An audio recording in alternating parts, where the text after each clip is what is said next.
Hello everyone, मैं doctor प्रगति गुप्ता और आज इस वीडियो में हम बात करने वाले हैं साइनोसाइटिस और उसके ट्रीटमेंट के बारे में।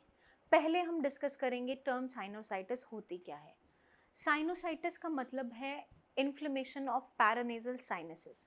हमारे रेस्पिरेटरी सिस्टम अगर हम बात करें या नेजल कैविटी की बेसिकली बात करें, 4 पेयर्स ऑफ पैरानेजल साइनसेस देखने को मिलते हैं। Frontal sinus, ethmoidal sinus, sphenoidal sinus and maxillary sinus. Frontal sinus जो हमारा देखने को मिलता है वो यहाँ पर फोरहेड के अराउंड प्रेजेंट होता है। फिर हम बात करते हैं ethmoidal sinus. Ethmoid sinus nose के ब्रिज के आईज और इसके बीच में देखने को प्रेजेंट मिलता है। और स्फिनोइड साइनस हमारा नेजल बोन के बैक साइड पे देखने को मिलता है। और मैक्सिलरी साइनस हमारा चीक बोन्स के अराउंड देखने को मिलता है। साइनस हमारी बॉडी के अंदर किसी भी हॉलो स्पेस को टर्म दी जाती है। जब हम बात करते हैं नेज़ल कैविटी की, तो इसके अंदर जो पैरानेजल साइनसेस हैं ये हेल्प क्या करते हैं, ये हॉलो स्पेसेस होते हैं जो म्यूकस लाइनिंग से लाइंड अप होते हैं। इसके अंदर कुछ अमाउंट ऑफ म्यूकस प्रेजेंट होता है ताकि हमारी जो ब्रीदिंग है वो बहुत ईजिली होती रहे और हमारे रेस्पिरेटरी फंक्शंस अच्छे से चलते रहें।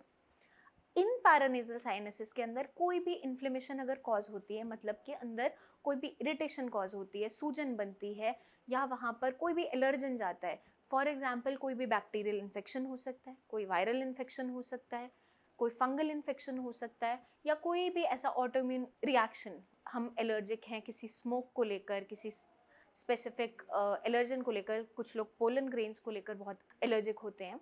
उस कंडीशन के अंदर जब भी हमारे नेज़ल कैविटी के अंदर वो एलर्जन चला जाता है, पास हो जाता है, तो क्या देखने को मिलता है, वो अंदर जाकर इन्फ्लेमेटरी रिएक्शन स्टार्ट कर देता है और ये पैरानेजल साइनसेस के अंदर स्वेलिंग जनरेट होनी स्टार्ट हो जाती है, जहाँ पर भी साइनोसाइटिस की कंडीशन बन जाती है किसी भी वजह से। एलर्जिक राइनाइटिस की वजह से, एलर्जिक राइनाइटिस के अंदर क्या होता है, किसी भी कारण एलर्जन कोई हमारे नेज़ल कैविटी के अंदर गया, अंदर इरिटेशन कॉज की, पेशेंट के अंदर बहुत ज़्यादा स्नीजिंग स्टार्ट हो जाती है, छींकें बहुत आती है, आंखें लाल होने लगती है, नाक में से पानी बहने लगता है, गले के अंदर खुजली होनी स्टार्ट होती है, ये सारे सिम्टम्स होते हैं। तो ये कंडीशन एक डिफरेंट होती है, आगे चलकर ये साइनोसाइटिस के अंदर लीड कर सकती है। साइनोसाइटिस बेसिकली 3 टाइप्स का होता है, एक्यूट, सब एक्यूट एंड क्रॉनिक। और हम इसे कैसे डिसाइड करते हैं कि कितने टाइम तक कोई इन्फेक्शन परसिस्ट कर रहा है। अगर कोई इन्फेक्शन साइनोसाइटिस हमारा ऑलमोस्ट 4 वीक्स बना हुआ है तो हम उसे एक्यूट कंडीशन में मानते हैं। एक्यूट कंडीशन मतलब कि अभी अभी कुछ टाइम में ये अचानक से बन गया। सब एक्यूट कंडीशन आ जाती है 4 से 12 हफ्ते तक अगर वो प्रोलॉन्ग करता है। और क्रॉनिक कंडीशन आ जाती है अगर 12 वीक से ऊपर वो इन्फेक्शन परसिस्ट करता है, कुछ महीने भी हो जाते हैं, कुछ साल बीत जाते हैं, तो वो क्रॉनिसिटी में कन्वर्ट हो जाता है। एक्यूट कंडीशन को ट्रीट करना इजी होता है rather than chronic condition, but acute condition ही आगे चलकर क्रॉनिक में कन्वर्ट होती है। अगर हम इनिशियली एक्यूट कंडीशन को ही मैनेज कर लेते हैं तो वो क्रॉनिसिटी तक जाता ही नहीं है। तो बेसिकली हमें क्या ध्यान रखना होता है कि हम इनिशियल स्टेज पे इस बीमारी को पहचान पाएँ। वो कैसे हम पहचानते हैं, इसके कई सारे सिम्टम्स देखने को मिलते हैं। जब भी एलर्जेंस हमारी बॉडी के अंदर जा रहे हैं या हमारी नेज़ल कैविटी में जा रहे हैं, जब साइटस बन रहा है, इन्फ्लेमेशन बन रहा है, उस टाइम पे क्या होगा, पेशेंट को जब ये साइनसेस म्यूकस से फिल्ड अप हो जाते हैं, पेशेंट को कभी कभार अगर मैक्सिलरी साइनस है तो यहाँ बहुत पेन बनता है, इस रीजन में पेन बन सकता है, यहाँ पे दर्द बनता है, बहुत भारीपन लगता है, नेज़ल ब्लॉकेज स्टार्ट हो जाती है, या पोस्ट नेज़ल ड्रिप, गले के पीछे कुछ ऐसे लगता है कि बलगम टपक रहा है, गले के अंदर खुजली होना, फीवर होना अगर ये इन्फेक्शन बहुत लंबा परसिस्ट करता है, हेडेक बनना, नाक के अंदर खुजली बनना, ये सारे के सारे सिम्टम्स इसमें देखने को मिलते हैं। कभी कभार कफिंग भी स्टार्ट हो जाती है। तो ये सारे सिम्टम्स होते हैं हमारे साइनोसाइटिस के। इसके अंदर बेसिकली हमें जो मैनेजमेंट करना है कि अंदर जो इन्फ्लेमेशन कॉज हुई है उसको कम करने का ट्रीटमेंट ज़रूरी होता है। तो जब भी श्रेयास में पेशेंट आता है हम उनकी हिस्ट्री लेते हैं कि कब से ऑनसेट हुआ, कौन सी कंडीशन में वो है, एक्यूट है, सब एक्यूट है या क्रॉनिक है, या इनिशियली अभी कब स्टार्ट हुआ है, पूरी हिस्ट्री ली जाती है। क्या सिम्टम्स पेशेंट देख रहा है, क्योंकि कभी कभार जो डिस्चार्ज है उसके अंदर डिस्कलरेशन भी होने स्टार्ट हो जाती है। जो नेज़ल डिस्चार्ज है, जो नेज़ल कैविटी है, नोज़ है, उसकी अनाटॉमी में शुरुआत से दिक्कत होती है, बचपन से पैदा होने से या चोट लगने से। कुछ लोगों में डेविएटेड नेज़ल सेप्टम होती है जिसे हम डीएनएस भी कहते हैं। मतलब आपकी जो ये सेप्टम है, नेज़ल सेप्टम, इक्वली दोनों नॉस्ट्रल्स को डिवाइड करती है। बट उस कंडीशन में आपकी एक नॉस्ट्रिल छोटी एक बड़ी, तो थोड़ी सी नाक की हड्डी टेढ़ी होना, ये प्रेजेंट होता है। उस कंडीशन में भी उन्हें ये सिम्टम्स देखने को मिलते हैं, साइनोसाइटिस बन जाता है, अनॉटमिकल डिफेक्ट की वजह से बन रही है। उसके अंदर हम पहले तो हिस्ट्री लेंगे कि हुआ क्या था एक्चुअली, कैसे स्टार्ट हुआ। उसके बाद उनकी डाइट प्लान की जाती है, उनका ट्रीटमेंट प्लान किया जाता है। बहुत सी ऐसी हर्ब्स हैं, बहुत सी ऐसी रेमेडीज़ है जो साइनोसाइटिस को ईजिली मैनेज कर देती है। कुछ म्यूकोलिटिक्स का यूज़ किया जाता है, मतलब कि जो म्यूकस अंदर बन रहा है, जो इन्फ्लेमेशन कॉज हो रही है, कुछ एंटी इन्फ्लेमेटरी हर्ब्स आती हैं जो इन्फ्लेमेशन को कम करती हैं, सूजन को कम करती है। वहाँ जो म्यूकस ज़्यादा बन रहा है वो घटना स्टार्ट हो जाता है, एक ऑप्टिमम अमाउंट में उसकी थिनिंग होने लगती है। स्टीम इन्हेलेशन इसमें बहुत अच्छा काम करती है।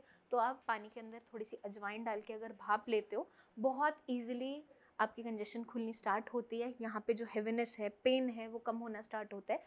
कुछ आयुर्वेदिक ऑयल्स आते हैं ऐसे जो आप अपने नाक के अंदर, अपने नेज़ल कैविटी के अंदर अप्लाई कर सकते हैं। उससे बेनिफिट क्या मिलता है?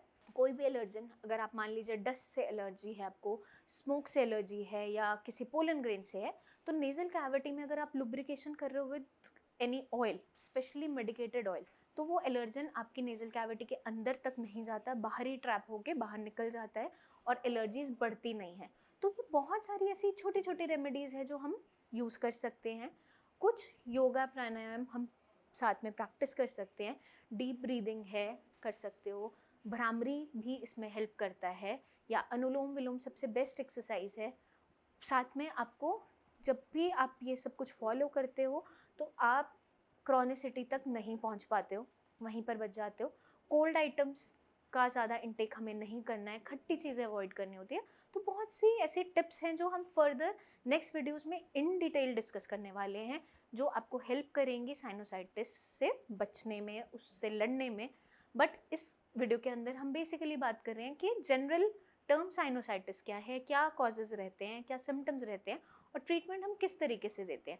तो बेसिकली जो हमने बात की ट्रीटमेंट के बारे में, इसमें बेसिकली एंटी इन्फ्लेमेटरी हर्ब्स, साथ के साथ म्यूकोलिटिक हर्ब्स जो आपके म्यूकस को थोड़ा थिनिंग करने में हेल्प करे, और हमने जो रेमेडीज़ की बात की, चाहे स्टीम इनहेलेशन है, चाहे हमें नेज़ल कैविटी के अंदर कोई ऑयल एप्लीकेशन है, ये सारा का सारा हमें साथ में करना होता है ताकि हमारी जो कंडीशन है उसमें सुधार आता जाए।